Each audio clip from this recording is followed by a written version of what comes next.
nanoHUB.org. Online simulation and more for nanotechnology. Thank you very much, everyone, for joining. You should see the homepage of nanoHUB, just sort of as a general overview. We're all about modeling and simulation and hosting data. We do that with many apps that are easy to use. We're also about learning and teaching, and we provide users with curriculum that can embed simulation. And I'll talk a lot about that today, or at least an aspect of it. We have a lot of courses. There's over 170 courses on nanoHUB. There's a bunch of lectures, and we have curated material. In order to get this kind of content, we also facilitate the development of software. So we have software stacks that help the community to create software or to port software, or then ultimately share and publish these software or the lectures and tutorials. So those are the main things we do on our end on nanoHUB and what we want to enable people to use. Here's the homepage. We have a couple of featured items. And I want to focus today on Chipsup or semiconductor workforce development. They roughly go to the same page, but if you actually go into your browser and type Chipsup, we can also just go to Chipsup, or I could have clicked on the link before. But if you want to remember Chipsup as an icon that you remember, that's great. So in Chipsup, we are trying to provide a more focused entry, not just nanotechnology in general, but semiconductors, process modeling, and also chip level modeling. I mentioned we have open courses, we have free textbooks, we have immersive learning environments that I want to talk about mostly today, but we're also beginning to host commercial software such as Silvaco. And coming soon, we'll have Cadence and Synopsys tools for chip design. For faculty member, we have curated resources and closed group resources. And those are the things we highlight on Chipsup. So if I go into here on the immersive learning piece and semiconductor device fundamentals, I go to what we call Abacus. Abacus is really a tool of tools.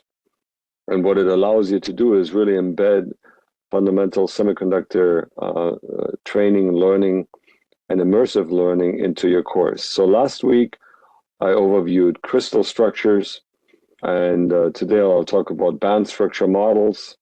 And in subsequent weeks, I'll cover bulk semiconductors, p-n junctions, bipolar junction transistors, MOS capacitors, and MOSFETs.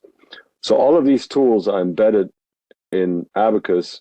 So this is sort of the splash screen with animations. And you can dive in and look at what we did last week, like look at crystal structures and effects there. I'll talk about band structure models. Today, we have bulk semiconductors where you can run experiments of shining light on a semiconductor, look at drift diffusion, a bunch of tools on p-n junctions and how to teach it with homework assignments. Some people teach BJTs. I do in my semiconductor class, so there's content for it with exercises, and then of course you have MOS capacitors and MOSFETs. So here's sort of a navigation bar that brings you to more detailed content.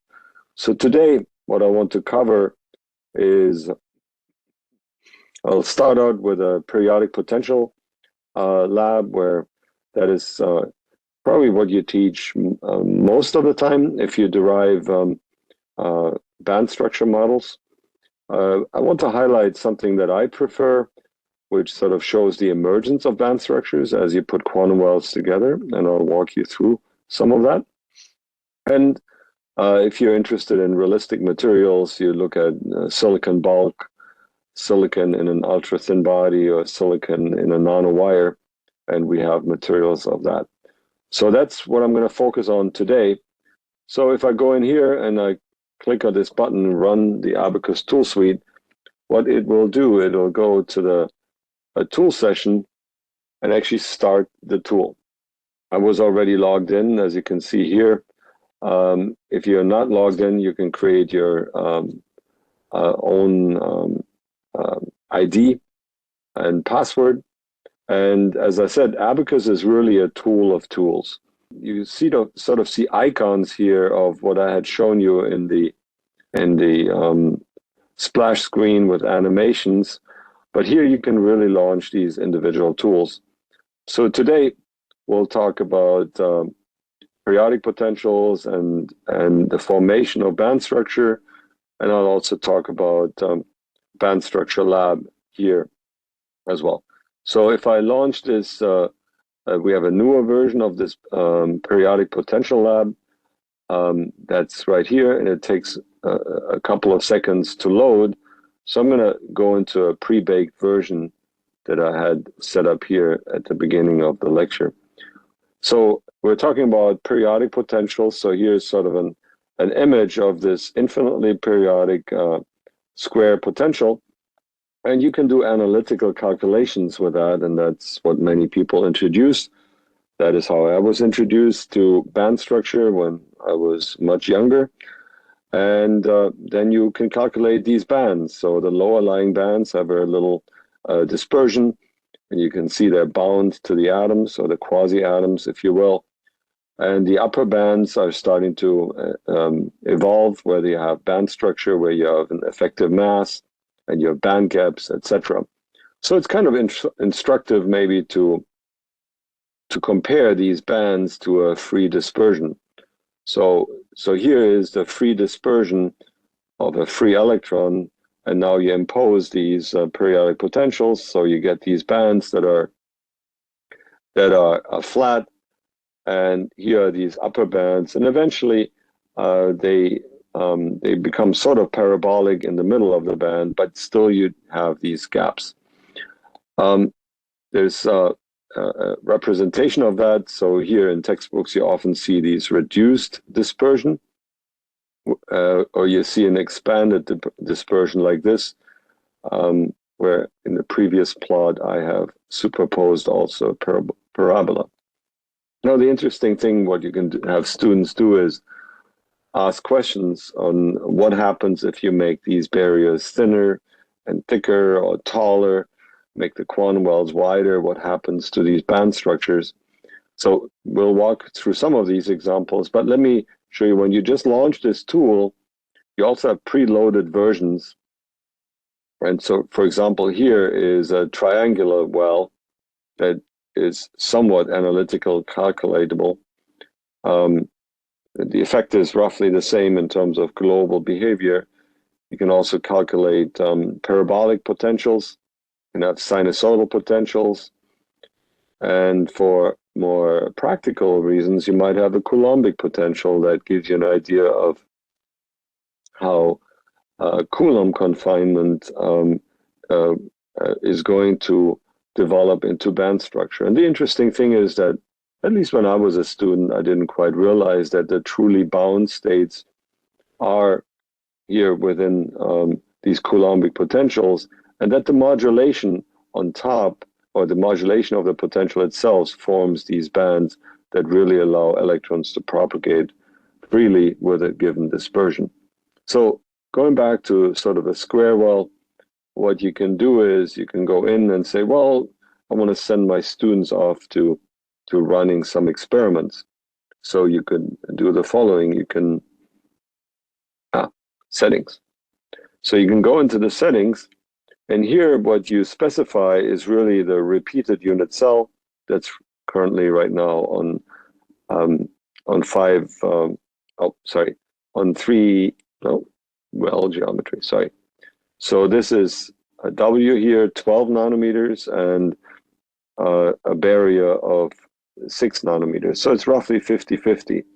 So if you make the barrier thinner, the A here, thinner, what you expect is these bands to be more heavily coupled, stronger coupled, and therefore the overlap should be stronger, and therefore the effective mass should become lighter.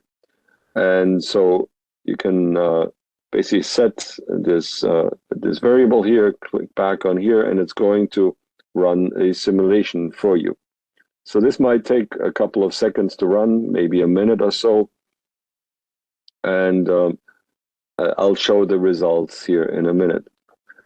While this is baking here, let me go in and so I'm going back to my Abacus toolset.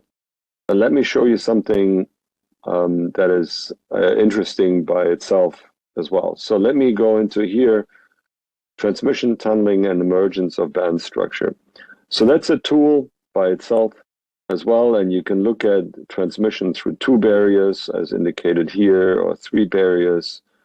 You can play with the individual barriers. You can look at superlattices with 5 barriers, or mini superlattices like that. Look at chirped lattices if you're more doing the researchy piece. I'm going to check this to tight binding, and what I really want to demonstrate is N barriers, and I'm going to start with just putting in 2. So here are my 2 barriers, and I'm going to hit simulate. And this is a calculation that has been run before. So instead of running it, the system actually pulls it out of cache. And this is something that you can calculate explicitly. So in my grad level course, I have the students calculate tunneling through a single barrier and a double barrier as a homework assignment, or demonstrate some equations in the course. And what you have here is sort of the double barrier, and you have a transmission. So at the peak of the transmission, you have a peak of 1, and there's a second resonance that sits up here, and you can calculate a transmission coefficient. What you can also do is look at the wave function from the system, and this is sort of resembling a particle in a box. Right, here's your particle in a box, which we also calculate in the class. And here's a wave function. So the ground state wave function is basically a single blob that leaks out into the environment. And the second state is a double blob, right? So 2 like this. So this makes sense. And I can go back here. Now, the interesting thing you can do is, so now what happens when you make this 3 barriers, right? So I get a double barrier, a triple barrier with 2 wells, and this splits here into 2 transmissions, 2 transmission peaks, and again up here in 2 transmission peaks. And you see I'm highlighting here the peaks of this transmission. And there's 2 stories to tell, and I usually split this up into, for students, into 2 messages. So I'm going to walk through the first message as first. So all right, so we have double barrier. We have these wells talking to each other, so they split. And I'm not talking much more. And I said, let's run this experiment where we again increase the number of barriers, and I make it 4. So we have 3 wells.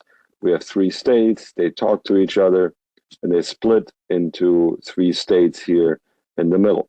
So you get 3 peaks and 3 states. And again, 3 states up here, and you'll start to notice that these are more separated than these ones here. And I guess you can guess where this is going. Now I'm just going to go to 8. Say I'm going to run this for 8 states. And maybe, it has load cached results. So now I have 7 peaks here, and you can start to see how bands are actually forming, right? Of course, I'm going to go in and call this now a 16 and run it. And if I run the default more or less, then it loads cached result. And you can clearly see how a band is forming. And I have a lot of electrical engineering students in my class. I'm in electrical engineering. And the undergrads refer or jive well or associate that well with a bandpass filter. So you really have a bandpass filter that you're forming by these multiple reflectors, so to speak. And the students resonate well with that. But look how beautiful you have these states emerging that emerge in a certain pattern like this. And this, I sometimes have students compare these dispersions explicitly to these dispersions here that I just calculated here for you earlier. So again, this is the simulation that I had run, where I had made changes to the simulation, and you can extract band edges. I can have students overlap them and explain the relationship between a finite superlattice and an infinite superlattice. So that's one exercise I do in an advanced class. I may not do that in an undergrad class, of course, where I do this calculation, but I would let them play with it. Now, let me rewind a little bit, and then in the next recitation, I might have another story I tell. So that story goes like this. So I made this simulation here with a double barrier structure, and I can look at the wave function, and again, the ground state is a single blob, the excited state is a double blob, and that makes sense, right? It's a particle in a box. Now, when I go to 3 barriers here, I should have compared some results before. Either way, let's leave it like this. So here, now I'm looking at my double well or triple barrier structure where the states split like this. And I can look at, well, I have 2 ground states here, right, that are talking to each other. And what happens to them? And some students relate that to chemistry. Some students might have had physics courses.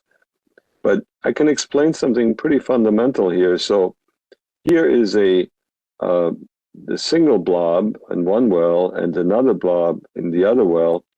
And there's actually a lot of overlap in the middle of the barrier in this well. The next state up here.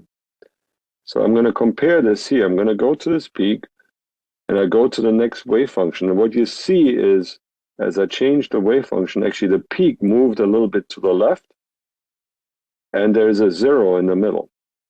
That's a bonding and anti-bonding state. This is the bonding states. The states want to be close to each other. Here they repel each other, and the peaks go to the left, and in the middle you have a dip in the wave function. Now, if I go to the excited states, here again you have a double blob, but a strong overlap in the middle of the barrier here. And if I again hover over here on the peak and I go to the next wave function, you can see again how these states want to repel each other. And so what you have is 4 wave functions, right? And you have a bonding, anti-bonding, a bonding and anti-bonding state. And then that will persist, that you have states of symmetry in this well. And if I go to, say, this case here of 16 barriers and 15 wells, you can take a step back. You can say, look, I've calculated before, maybe a particle in a box, and I expect in a box, regardless of what the potential is underneath, I expect my ground state to be S-like or a blob. All right, so let's look at the wave functions. And what you see is, look, there is this particle in a box, which is a single blob, but it's underpinned by these oscillations. And each well has an oscillation. What's the next state in this particle in a box? It should be a double blob. So here are 2 peaks, just like what you expected to have in a particle in a box. But again, it's now underpinned by oscillations that are on the order of the atoms or the quantum well. What's the next state? It should be 3, and you see 3. But now you see how the ground state here, it doesn't go to 0. This is a bonding state.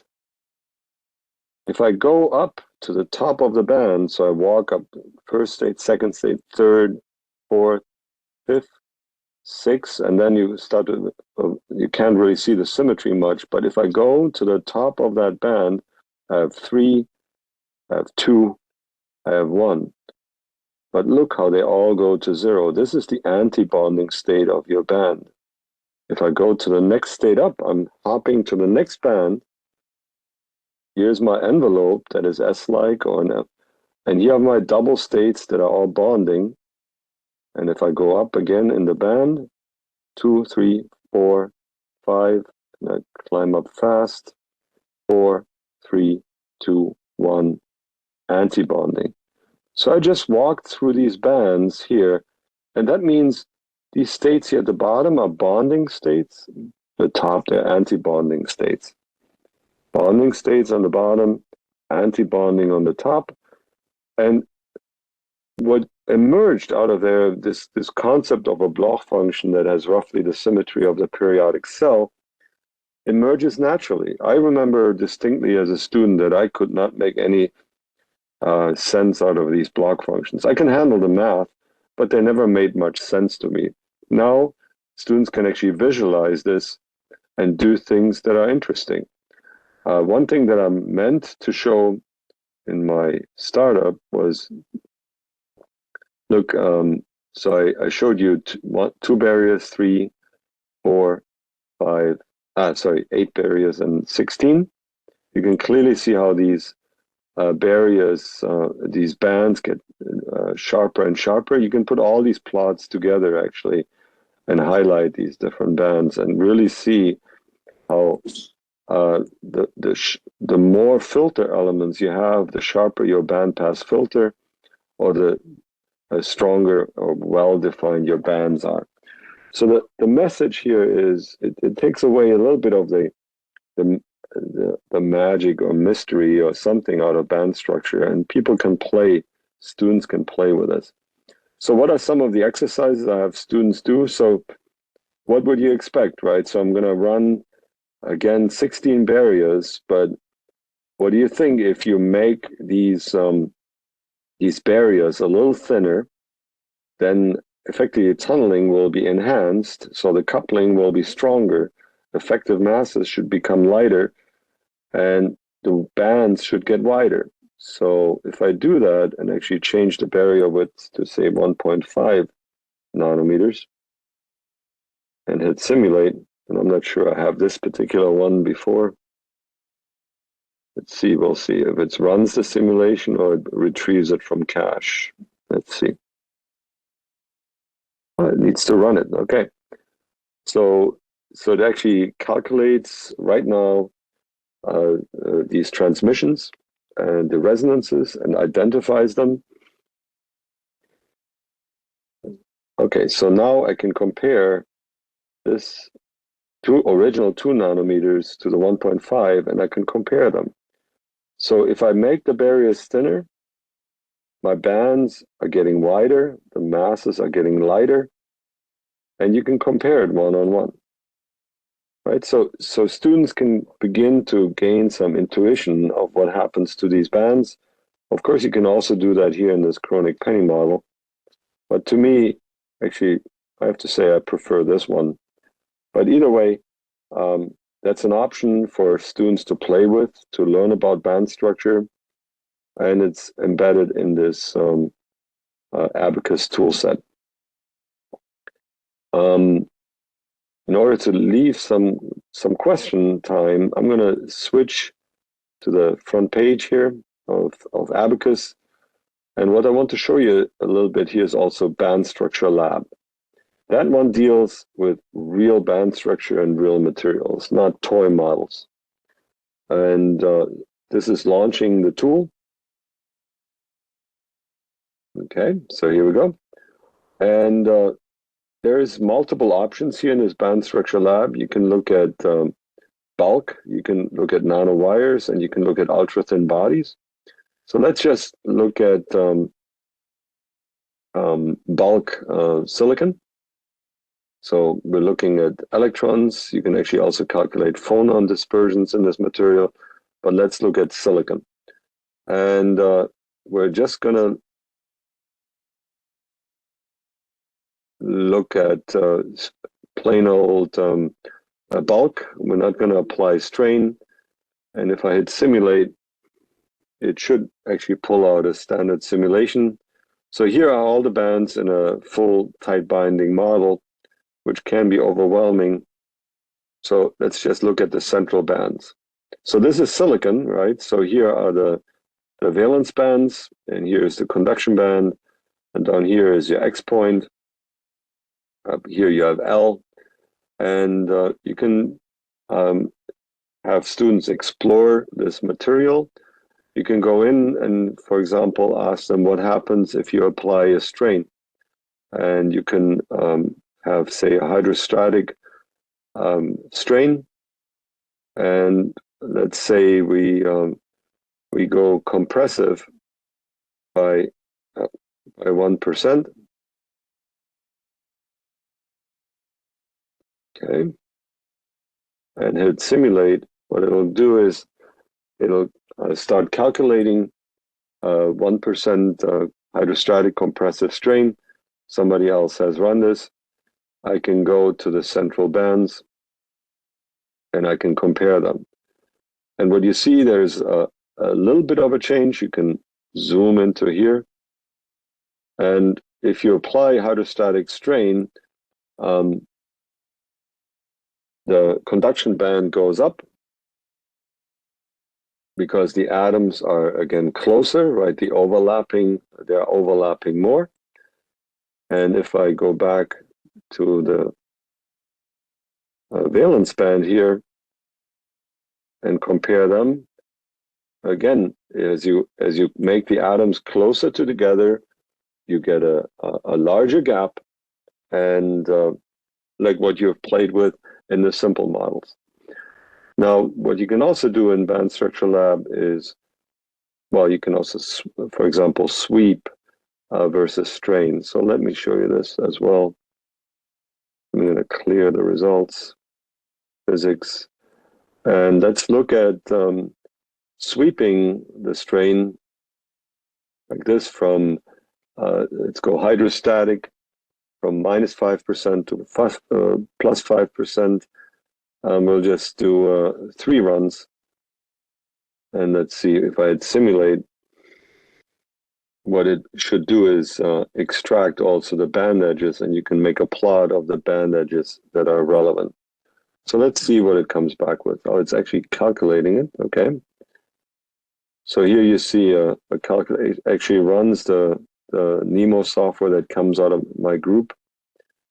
It's a very powerful tool. Sometimes on the simple stuff, it can be a little slow. But this tool is actually simulating bulk band structure here, but it can do nanowires, nanotransistors, and in fact, this tool is now being used at Intel to design transistors, which is kind of a cool thing from my perspective, and students can use the same type of tool in their class. Now, while this is running, I didn't expect it not to pull up stored results. I had run a case here where I looked at nanowires. And when you confine electrons in nanowires, you have band structure folding, and actually what happens is your gap gets larger, you have folded band structures, and you can actually tune effective masses in your silicon nanowire. And what I have students in my grad class do as a project is to design nanotransistors, nanowire transistors. So they can tune strain, they can tune the size of a nanowire and the gating and the electrostatics and come up with a nanotransistor. And their first steps where they do that at is actually the sort of a nanowire band structure before they do transport simulations. So this kind of gives an overview of so here is I calculated, so this is for a nanowire, and I had chosen a diameter of 2.1 nanometers, circular, and you can do other geometries like a rectangle, and run simulations there where you can specify various widths, etc. You can also do some charge self-consistent calculations, etc. You can also do some phonon calculations on how the phonon dispersion is modified in nanowires, not just electrons. So, but that's for more advanced stuff or researchy type work. Either way, it's embedded in this tool. I also ran a ultra-thin, well, this is, I think that's just looking at no, this is an ultra-thin body. So again, there you have band folding, etc., and you can calculate band structure. In silicon of an ultra-thin body transistor that's maybe yeah, a scale transistor. All right. So that being said, I'm at the half-hour mark, and rather than just talking and talking, what I would like to do is maybe take some questions and try to answer them. Just a couple of comments we had so far. Someone said that this is intuitive, and someone else said when they taught this, it was blackboards and OHPs and not as easy to comprehend. OHPs, overhead projectors. Got it. I was thinking what OHP is. So the first question, what materials are available for the band structure calculations, GaAs and INSB? Yeah. So this is gallium arsenide, indium antimonide. Let me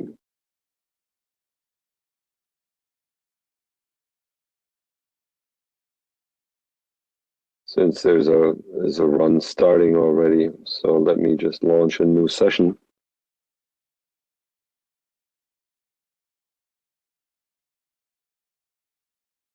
So I'm not sure which materials are there, but it can be, I know Nemo has access to a bunch of materials, but so here we go. We have germanium, gallium arsenide, indium arsenide, aluminum, gallium arsenide, and SiGe. So we don't have indium antimonide in there, but there's in principle no reason why we couldn't. We just have to expand the tool to make sure we have the parameters loaded in there. So if you look at, you can go gallium arsenide, calculate, and that should be trivial. And I'm going to go, just for argument's sake, I'm going to go indium arsenide and hit simulate. And then I'm going to go to central bands, and now I can compare the two, right? So here's indium arsenide, here's gallium arsenide. I can put them on the same scale, so you can easily see gallium arsenide, bigger gap, but you can also see how indium arsenide has this very strong asymmetry here in the also we should probably put more K points here, but you basically can see how the bands are bent, the heavy band, light hole band, how very different they are. So if you don't like the resolution like this, what you can do is go in here, go in case point, numerics, and say, well, I want a whole bunch more bands. So maybe we take, I don't know how many are allowed, maybe 100.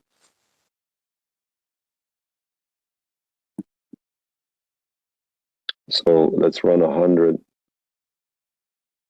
And I already can see sort of a legacy phenomenon here with this number showing. It's not going away. So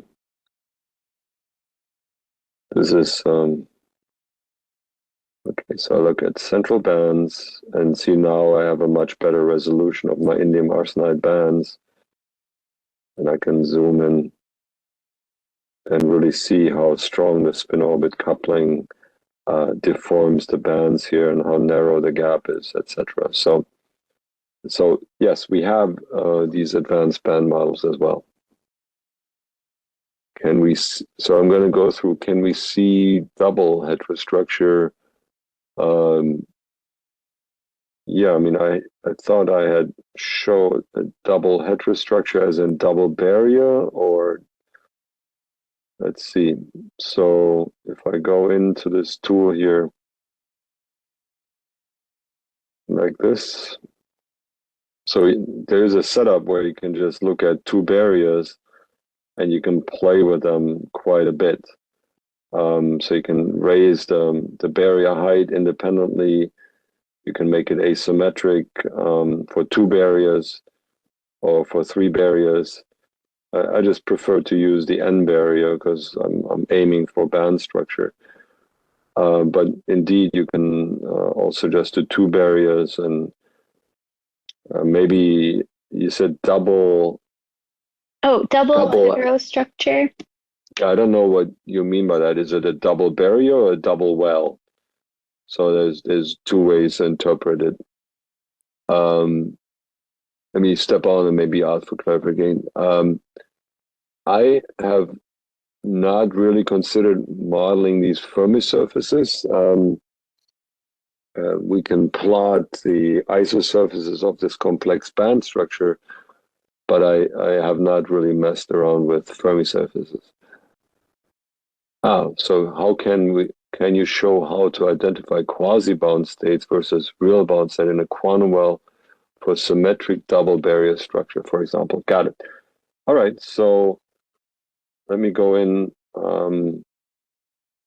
and just do again my favorite thing here with two barriers, and just and I'm gonna go. So this by default, this thing here is 0.4 volt. EV is the barrier potential, and by default it would go up 0.1 above that in an energy range. So let me go and go up by a half a volt above. Okay, maybe I'll do more, and maybe I make the well a little wider in the middle, so I have more states. So then it's very clear between bound state and quasi-bound state, and that'll run like this. So here's my double barrier structure. As I said, the barrier is set in the simulation to 0.4, and I said, please go higher in energy by 0.5, so it goes up to 0.9. And so here is my transmission that is not truly a bound state, right? Because you can transmit, it has a finite lifetime. It's the inverse of the width here. But you can see that this state here has a longer lifetime than this guy, and this guy is still quasi-bound, right? It has a finite lifetime, and even in this model going, what is it, 0.4 EV roughly up, still you see the presence of these barriers. And that goes along with this Kronig-Penney model as well that we discussed, right? Where here's my result. Yeah, so I'm back here. So maybe that answers the question. Can we do TMDs? In principle, yes. In a crystal viewer, we have just a crystal structure, but in Bandstructure Lab, we have not exposed our capability to do the TMDs. But that could be a cool thing if you leave that as a feedback and for a wish list, right? You can go in here, or maybe Amy, you can take that down as a request. That is something I could be asking a student to add back into the tool. And we did get a question in the Q&A. Do you have delta function implemented as potential barrier? No, we don't. I mean, I know that you can do that, but I don't have that in the tool. I think that was related to the TMD question. Yeah. Someone asked if there are course material and exercises to use. Yeah, so I should have maybe highlighted that here. So so here in this piece, there's two tabs here for each tool. So we have a set of assignments here that go with this tool. If you're looking at Bandstructure Lab here, there's also some assignments here, but there will be more, or there are more assignments actually if you go to the Abacus page. So these tabs here are a little bit old. They're harder to maintain. They're part of the original tools. The best source for assignments is really, you go back to the Chipsup. Yeah, that's not it.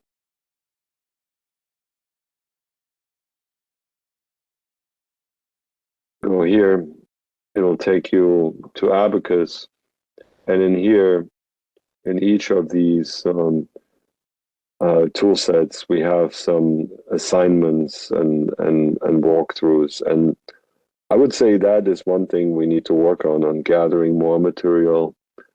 I suggest you can, if you use it, you have ideas, you can publish these assignments as well, or you can work with us on creating more assignments. I can certainly share the assignments I use in my semiconductor class as well. Someone asked, can we find band structure of the reciprocal lattice? We have a Brilliant zone viewer, but we don't, not even sure understand the band structure of the reciprocal lattice. So my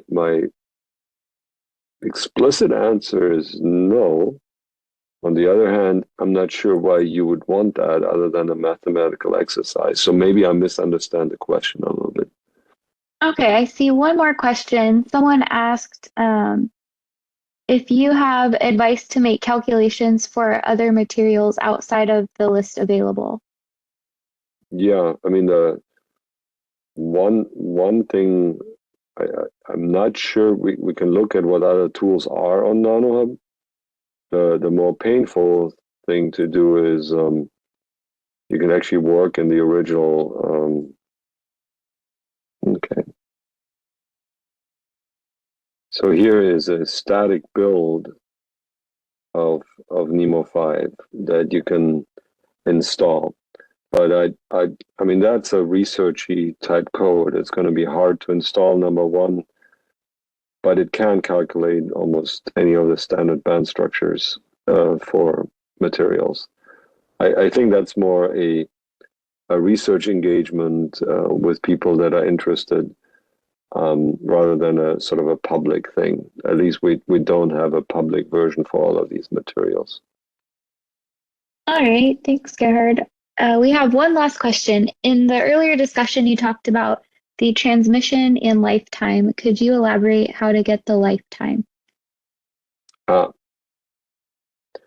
So lifetime is the way I would extract it is extracting. Hold on, let me just show you.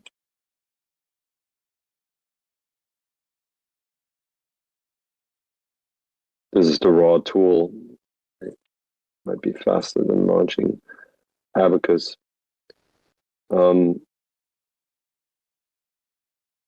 if you go here and calculate this, you have you can just look at the transmission peak versus transmission on a refined grid. So this is just a transmission plot, and lifetime is most of the time defined as full width at half max. So here the peak value is 1. You go down to a peak to half. So maybe we can put this on a linear scale, and that makes that a little easier. And so you go to a value that is around half, and you would measure the energy difference between these two lines.